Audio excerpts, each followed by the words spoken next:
Sir ఎప్పుడు నల్లకోట ధరించారు, మీరు ఇప్పుడు తెల్లకోట ధరించారే? ఈరోజు ఒక వింత కేసు వచ్చింది శివయ్య, దానికి ఇలాగే ఉంటే నయమనిపించింది. ప్రతివాదనను ప్రవేశపెట్టండి. రామయ్య రామయ్య రామయ్య. అయ్యా, నా పేరు రామయ్య. ఇటీవల నేను చెప్పినట్లు నా శరీర అవయవాలు వినటం లేదు, అందుకే నా శరీర అవయవాలను కేసు పెట్టాను సార్. దీనికి శరీర అవయవాలు ఏమంటున్నాయి, వాటిని ప్రవేశపెట్టండి. గుండె గుండె గుండె.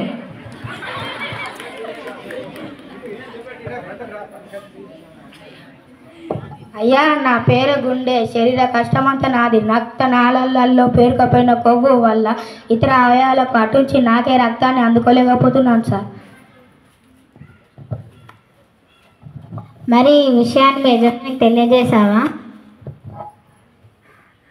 చెప్పాను సార్. అలసటగా ఉన్నట్లు, తల తిరుగుతున్నట్లు, ఒకవైపు ఇలా అన్నట్లు, వాంతులు వచ్చినట్లు, ఇలా అనేక విధాలుగా తెలియజేశాను, కానీ అతను పట్టించుకోలేదు సార్. గుండె చెబుతున్న నిజమేనా రామయ్య? నిజమే సార్, కానీ నేను గుండె నొప్పి అనుకోలేదు. ఓకే గుండె, వెళ్ళవచ్చు. తర్వాత ఎవరు? కాలేయం కాలేయం కాలేయం.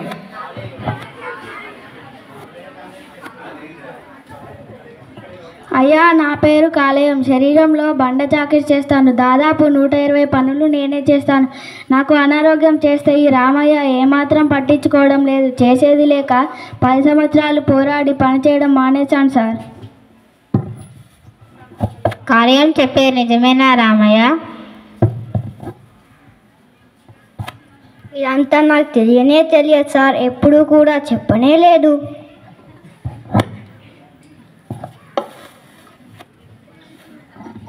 చెప్పాను సార్. ఒకసారి కడుపు నొప్పి, మరొకసారి గ్యాసు, శరీరం మూత్రం, కళ్ళు పసుపు రంగులోకి మార్చి చూశాను సార్. అయినా తాను ఏ విధంగా కూడా నాకు సహకరించకపోగా నాకు పడని తిండి పదార్థాలు తిని నా అనారోగ్యానికి కారకుడయ్యాడు సార్ ఈ రామయ్య.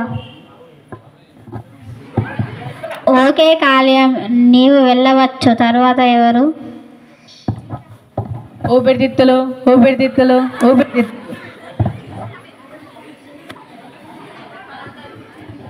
అయ్యా, నా పేరు ఊపిరితిత్తులు. నేను ప్రాణాధార అవయవాన్ని. సిఓపిడి ద్వారా సంవత్సరానికి 3.2 మిలియన్ల మరణాలు సంభవిస్తున్నాయి. అయినా కూడా ఈ రామయ్య నన్ను ఏమాత్రం పట్టించుకోలేదు సార్. మరి ఈ విషయాన్ని మీ యజమానికి తెలియజేశావా? తెలియజేశాను సార్. శ్వాస తక్కువగా ఆడడం, దగ్గు, ఆయాసం, ఛాతీలో నొప్పి, నాలుక పెదాలు నీలి రంగులోకి మారటం, ఇలా అనేక రకాలుగా తెలియజేసినప్పటికీ ఈ రామయ్య నా ఆరోగ్యం గురించి ఏమాత్రం పట్టించుకోలేదు సార్. ఓకే ఊపిరితిత్తులు, నీవు వెళ్ళవచ్చు. తర్వాత ఇంకెవరు? మెదడు మెదడు మెదడు.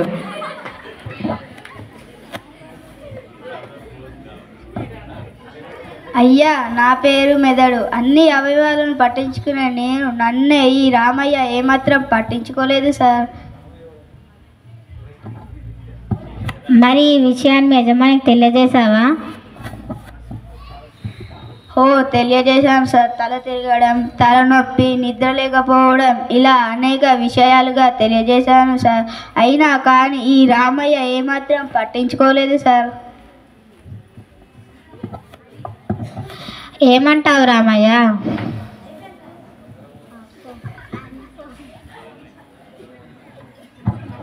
అయ్యో, ఇదంతా నాకు ఏం తెలియదు సార్.